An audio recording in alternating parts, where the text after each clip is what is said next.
우리나라와 같은 법치국가에서는요, 검사나 또는 판사의 권위가 그야말로 대단합니다.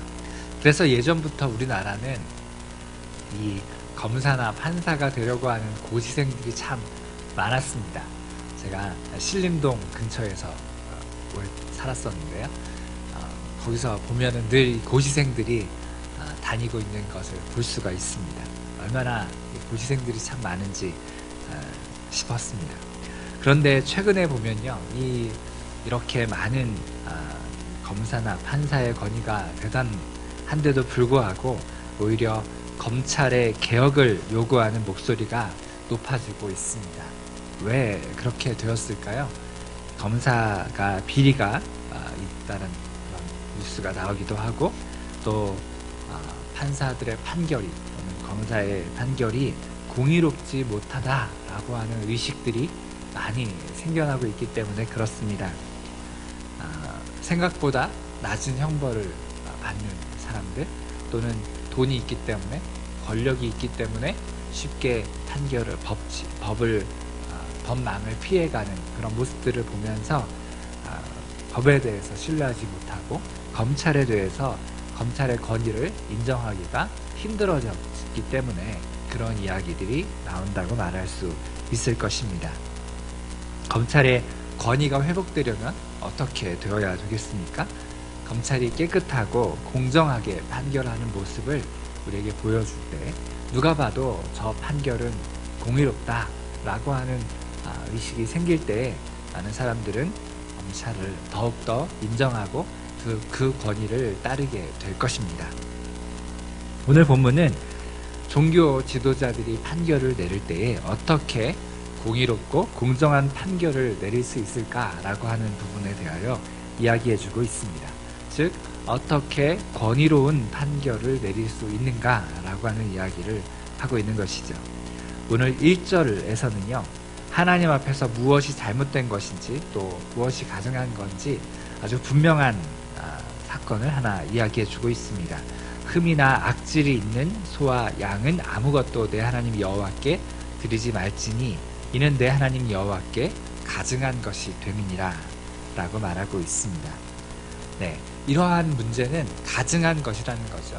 하나님께 짐승을 드리거나 제사를 드릴 때에 부정한 것으로 제사를 드리는 것은 분명히 잘못된 것이다. 이거는 다시 언급할 필요가 없을 정도로 분명한 잘못이다 라고 하는 이야기를 하고 있습니다.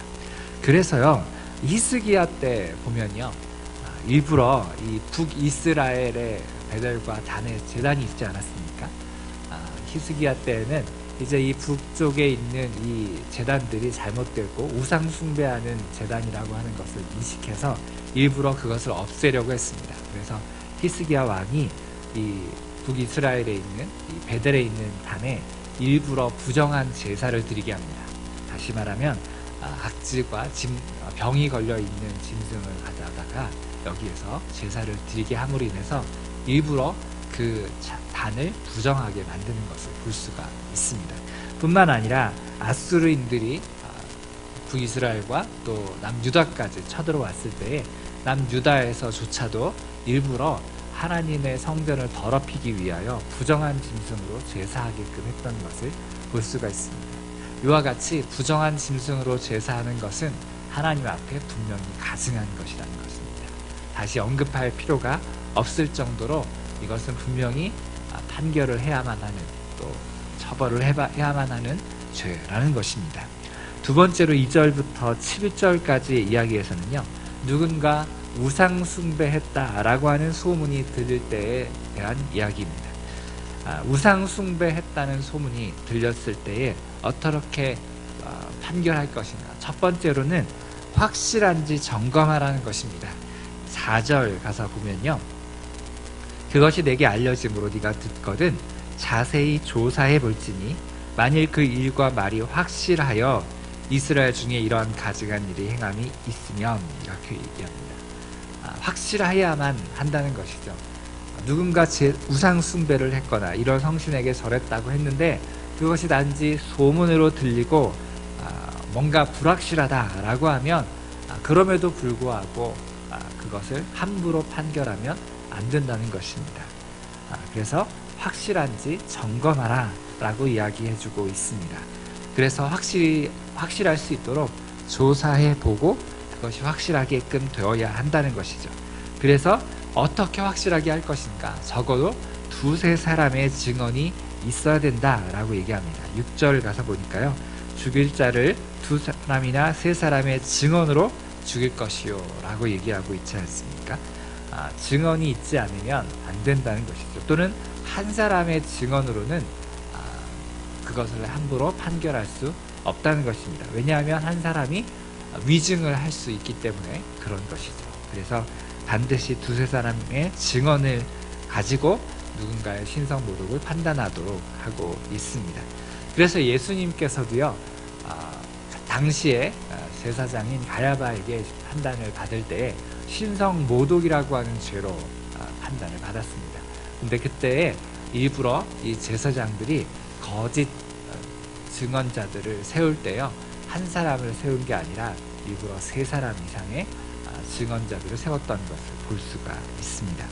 그리고 그렇게 우상을 숭배하였을 때에는 반드시 돌로 쳐 죽이라 이렇게 이야기해주고 있습니다. 5절 끝에 가서 보니까요, 너는 그 악을 행한 남자나 여자를 네 상문에서 끌어내고 그 남자나 여자를 돌로 쳐 죽이래 라고 얘기하고 있고요.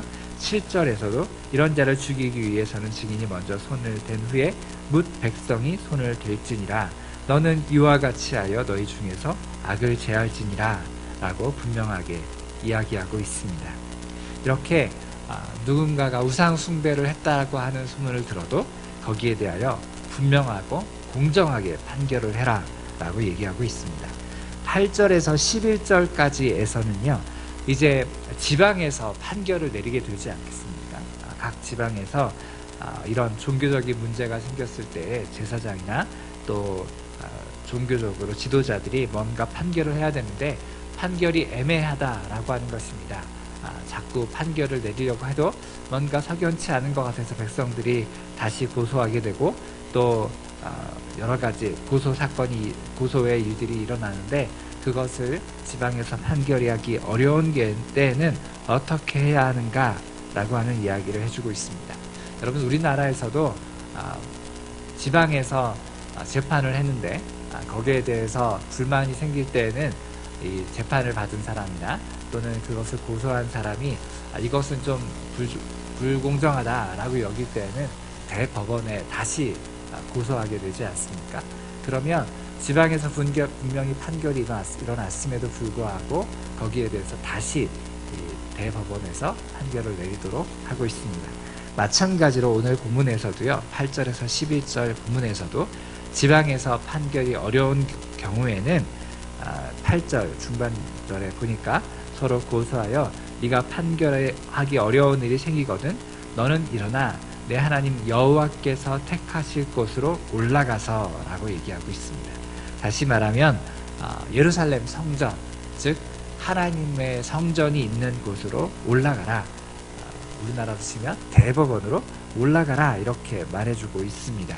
그래서 대법원에서 다시 판결을 하고 그 판결에 따라서 결정을 분명하게 내려라 이렇게 오늘 본문을 보면 이야기하고 있습니다.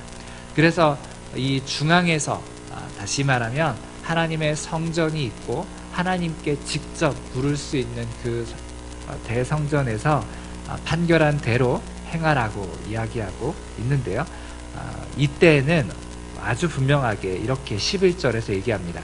곧 그들이 내게 가르치는 대로 율법의 뜻대로 그들이 내게 말하는 판결대로 행할 것이요 그들이 내게 보이는 판결을 어겨 좌로나 우로나 치우치지 말 것이니라 라고 분명하게 이야기하고 있습니다.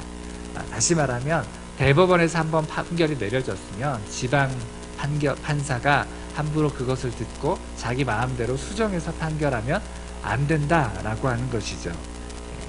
하나님의 성전 안에서 하나님이 이렇게 판결해라 라고 말씀하셨다면 지방에 있는 누군가가 자기 마음대로 그것을 입으로 수정하거나 그래서는 안 된다라고 분명하게 이야기해주고 있습니다. 이렇게 공정하고 공의롭게 또 권위 있는 판결을 할 때에 이제 백성에게 요구하는 바가 12절입니다. 이렇게 종교 지도자들이 하나님의 뜻을 따라서 분명하게 판결을 하고 재판을 하게 되면 12절 백성들은 어떻게 해야 되는가? 사람이 만일 무법하게 행하고 내 하나님 여호와 앞에 서서 섬기는 제사장이나 재판장에게 듣지 아니하거든 그 사람을 죽여 이스라엘 중에서 악을 제하여 버리라. 그리하면 온 백성이 듣고 두려워하여 다시는 무법하게 행하지 아니하리라. 이렇게 말하고 있습니다. 무슨 이야기입니까? 재판장들이 또 종교 지도자들이 하나님의 뜻을 따라서 분명하게 재판을 내리고 공의롭고 공정하게 재판을 내리는 것을 본다면 이제 백성들은 거기에 대하여 분명하게 순종해야 한다라고 하는 것입니다. 무법하게 행동하고 재판장에게 듣지 아니하는 그러한 모습을 보인다면 그 사람은 반드시 죽여라 이렇게 이야기하고 있습니다. 그래야만 공동체의 권위가 서고 재판장의 권위가 서고 종교 지도자들의 권위가 선다라고 이렇게 말해주고 있습니다. 그렇습니다. 여러분, 세상의 최고의 높은 법정은 대법원이죠. 그래서 대법원의 판결은 무조건 따르도록 하고 있습니다. 그렇다면 세상의 법정은 대법원이라면요, 그리스도인들이 반드시 따라야 하는 최고의 법정은 어디일까요? 다시 말하면 하나님 나라 백성이 순종해야 되는 최고의 법정은 어디일까요? 당연히 하나님 나라, 하나님 앞이겠죠. 하나님의 말씀에 무조건 우리는 순종해야 되는 줄로 믿습니다. 하나님 말씀만큼 공의롭고 공정한 판결은 없습니다. 하나님은 우리에게 공의로운 판결을 내리실 때에 또 공정하게 하나님의 말씀으로 우리를 다스리실 때에 우리는 언제나 그 하나님의 말씀에 순종하고 나아갈 수 있기를 바랍니다. 그럴 때에 공동체는 분명하게 설 수 있습니다. 공동체에 갈등이 있을 때 우리가 어떻게 해야 되겠습니까?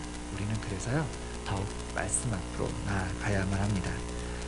여러 가지 분쟁과 또 고민들이 생길 때에 어떻게 하면 지혜롭게 판결할까 고민하면서 많이 생각한다고 답이 나오지 않습니다. 가장 좋은 답은 하나님의 말씀 앞으로 나아가는 것입니다.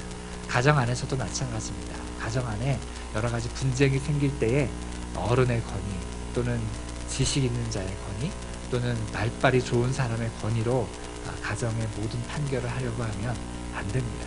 가장 좋은 것은 어떻게 하면 되겠습니까? 그 가정이 그리스도인의 가정이라면 하나님의 말씀은 어떻게 말씀하시는가 라고 하는 것을 알기 위하여 하나님의 말씀 앞으로 나아가는 것이 가장 지혜로운 것입니다. 여러분의 가정이 또 이 교회가 우리 공동체가 이렇게 늘 무언가를 판단하기 어려울 때에 하나님 앞으로 나아가 공의로운 하나님의 말씀에 순종할 수 있는 은혜가 있기를 원합니다. 말씀의 권위에 따라 행하고 말씀의 권위에 순종하는 그런 그리스도인으로 살아가는 우리가 모두가 될 수 있기를 예수님의 이름으로 축원합니다.